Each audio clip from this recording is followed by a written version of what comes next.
போய் பார்த்துட்டீங்களா? பார்க்க முடிஞ்சதா? அவர் இங்க வந்து பார்த்தாரா?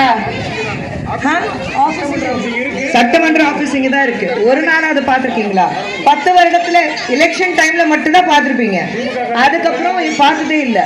திமுக காரமும் வரமாட்டாங்க. நீ ஏமாந்து போய் ஓட்டு போட்டீங்கல்ல, அவ்வளவுதான். நான் ஜெயிச்சுட்டு வந்துட்டு நீ யாரோ நான் யாரோ.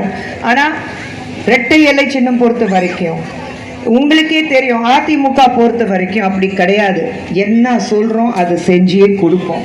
ஸோ இந்த தேர்தலில் 23ஆம் தேதி வாக்களிக்கும் போது இரட்டை சின்னத்தில் இருக்கிற உங்களுடைய ஒருத்தனாக பார்த்துட்டு, உங்களுடைய சகோதரான, உங்களுக்கு மகனான, உங்களுக்கு ஒரு என்ன சொல்றது, ஒரு ஃப்ரெண்டா பாருங்க, எப்படி வேணாலும் பாருங்க. உங்களுக்குள்ள ஒருத்தனாக இருந்துட்டு சுந்தர்சி அவர்களுக்கு இரட்டை சின்னத்துல வாக்களித்து ஜெயிக்க வைங்க, எம்எல்ஏ ஆக்குங்க. இந்த ஊர் எங்க ஊரு, இந்த ஊர் எங்க ஊரை எப்படி நல்லபடியா மாத்தணும்னா நாங்க மாத்தி காட்டுறோம். இந்த தேர்தல் மட்டும் இல்ல, அடுத்த எந்த தேர்தல் வந்தாலும் எங்களுக்கு சுந்தர்சி மட்டும்தான் வரணும்னு நீங்க சொல்வீங்க. இரட்டை சின்னம் மட்டும்தான் இந்த ஏரியால ஜெயிக்கணும்னு நீங்க சொல்வீங்க. அந்த அளவுக்கு உங்களுக்கு மாற்றம் கொண்டு வருவோம்.